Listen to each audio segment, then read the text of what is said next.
Ketika kemudian terjadi kericuan begini, aparat kan satu mengamankan situasi, yang kedua pasti ingin menangkap provokatornya. Di sisi lain, mahasiswa demonstran sering-sering juga over juga, sering-sering juga tidak mentaati peraturan, sering-sering seenaknya sendiri.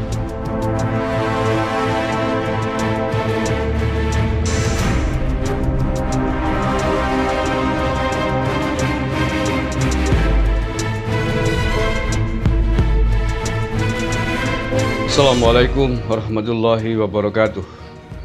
Salam Nusantara, salam sejahtera untuk kita semuanya. Bismillahirrahmanirrahim. Alhamdulillahirrabbilalamin.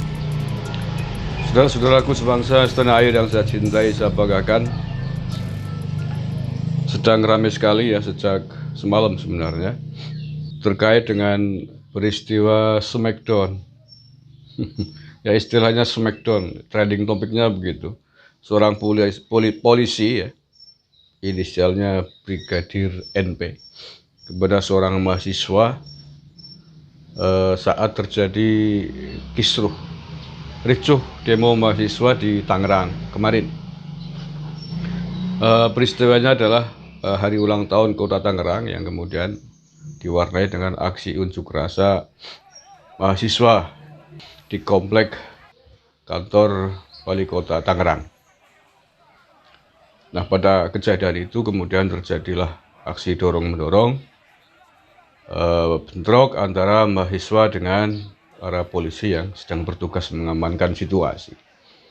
Nah, salah satu kejadian yang menjadi trending topik, menjadi sorotan sangat besar media dan di media, baik media sosial, di Twitter jadi trending topik maupun media-media mainstream kemudian, yakni aksi Brigadir NP ini yang membopong seorang mahasiswa kemudian dibanting. Videonya viral, kalau mau lihat silakan di Twitter cari sendiri, pasti masih ada. Saya tidak berani menampilkan di YouTube karena takut kena sanksi dari YouTube. Paling sebagian dari video tersebut mungkin Anda bisa lihat ini ya. Nah, atas peristiwa ini kemudian kepolisian, khususnya Brigadir NP, banyak mendapatkan sorotan dari publik. Nah, perkembangan terakhir yang saya lihat, mahasiswa ini usai dibanting itu kan kemudian pingsan gitu ya. Tapi kemudian segera dilarikan ke rumah sakit oleh polisi dan sudah baikan. Dan pada malam harinya langsung polisi menggelar jumpa pers, meminta maaf, termasuk Brigadir NP ini juga dihadirkan, meminta maaf, memeluk mahasiswa yang menjadi korban smackdown-nya itu.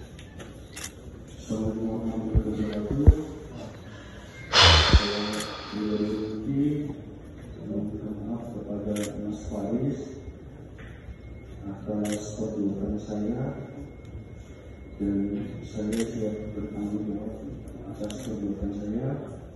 Saya sekali lagi meminta maaf kepada Mas Faris dan keluarga Pak. Saya minta maaf atas perbuatan saya dan saya siap bertanggung jawab.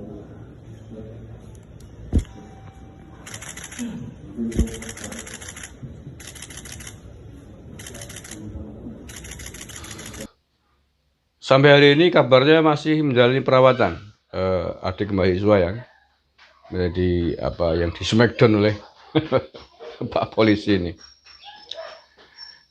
Tentu saja tanggapan saya tidak bisa membenarkan apa yang dilakukan oleh Pak polisi ini. Bagaimanapun itu over menurut saya, karena terlalu keras ya. Mungkin karena situasi yang sedang ricuh, jadi mungkin bantingnya terlalu keras. Saya tahu itu maksudnya pasti ingin melumpuhkan, ingin membawa sebagai bukan tersangka tapi diamankan dari beberapa orang yang sudah diamati oleh polisi yang dianggap sebagai mungkin provokator atau yang membuat situasi demo menjadi ricuh gitu ya. Tapi cara melumpuhkannya yang terlalu keras, ya maklum. Polisi kan biasa latihan bela diri ya. Oke, jadi sekali lagi aksi yang dilakukan oleh Pak Polisi ini jelas tidak bisa dibenarkan. Akan tetapi saya juga tidak bisa membenarkan sepenuhnya kepada mahasiswa. Saya tidak mendukung sepenuhnya aksi mahasiswa yang sering-sering diwarnai dengan kericuan, yang sering-sering tidak mengindahkan warning aparat. Saya yakin pada aksi itu sebelumnya aparat pasti sudah memberikan warning berkali-kali untuk tidak anarkis, untuk tidak ricuh, untuk tetap menjaga situasi damai. Nah, saya yakin itu. Saya bukan puluhan kali menyaksikan meliput acara aksi unjuk rasa. Walaupun saya juga dulu juga pernah menjadi pengunjuk rasa di waktu mahasiswa. Nah, ketika suasana ricuh, para demonstran sudah tidak lagi mau diperingatkan oleh polisi untuk menjaga ketenangan. Apalagi kemudian diikuti dengan aksi-aksi kericuan, melawan aparat, nuding-nuding aparat, bahkan sering terjadi menghina aparat di depan hidungnya. Sering-sering aparat menurut saya terlalu sabar juga. Ya, aparat itu manusia juga, punya rasa ketika dituding-tuding di depan matanya hanya berjarak puluhan sentimeter gitu, hanya dibatasi batas pengaman. Manusia juga pasti sakit lah dituding-tuding dan lain sebagainya.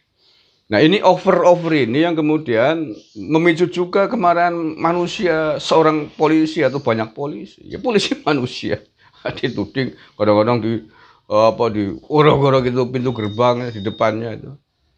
Nah, ketika kemudian terjadi kericuan begini, aparat kan satu mengamankan situasi, yang kedua pasti ingin menangkap provokatornya. Nah, jadi di sisi lain, mahasiswa demonstran sering-sering juga over juga, sering-sering juga tidak mentaati peraturan, sering-sering seenaknya sendiri, main dorong, main rangsek gitu. Maka ya jangan terlalu disalahkan aparat kalau kemudian bersikap tegas. Walaupun saya dalam kasus Brigadir NP ini juga tidak bisa dibenarkan. Artinya ketegasan polisi di dalam menangani kerusuhan, demonstrasi unjuk rasa pasti sudah terukur dan pasti beralasan. Tidak mungkin tiba-tiba langsung dador memberikan tembakan gas air mata sebelum ada kejadian yang mendahului, tidak mungkin. Itu sudah sudah puluhan kali saya melihat, menyaksikan aksi unjuk rasa. Nah, itu ya, makanya pelajarannya adalah bagi para demonstran siapapun, apalagi mahasiswa ini, Anda hati-hati kalau melakukan aksi unjuk rasa. Tujuan Anda kan menyampaikan aspirasi, memberikan aspirasi, menyampaikan tuntutan. Ya sudah, kamu unjuk rasa di situ, korlapnya di depan, jubirnya menyampaikan isi tuntutannya, selesai, ya sudah selesai, tinggal pulang gitu. Tidak perlu kemudian mewarnai diri dengan aksi-aksi anarkisme, apalagi sampai mendorong-dorong aparat, sampai membuat kericuan. Ya pasti akan terjadi clash, karena aparat juga perlu mengamankan situasi dan membela diri. Ketika fisik mereka, nyawa mereka terancam, mereka juga punya sistem pembelaan diri. Apalagi kalau sampai kemudian melawan, ya pastilah. Itu dia ya. Jadi saya menyalahkan juga pihak mahasiswa atau demonstran manapun yang sering-sering berbuat semaunya, anarkis. Lah, aparat punya pertahanan, aparat punya mekanisme tugas ketika diserang ya pasti melawan dan akan menangkap para pelakunya. Jadi jangan hanya salahkan Pak Polisi. Walaupun Brigadir NP tadi yang membanting, men-smackdown seorang mahasiswa juga tidak bisa dibenarkan, karena mungkin di luar perhitungan refleksnya begitu dia mengatakan ternyata terlalu keras itu. Ya mungkin mahasiswa yang dibanting terlalu kurus ini. Ya, ini pelajarannya begitu. Jangan hanya disalahkan aparat doang. Aparat juga punya sistem pembelaan diri di dalam melakukan pengamanan, baik untuk pengamanan dirinya sendiri maupun pengamanan situasi di mana mereka di area bertugas. Begitu. Oke, saya kira itu tanggapan saya terkait dengan aksi smackdown Brigadir NP yang terjadi di Kota Tangerang kemarin sore. Kalau berjawab maaf, wallahul muwaffiq ila aqwamit thoriq. Assalamualaikum warahmatullahi wabarakatuh. NKRI harga mati.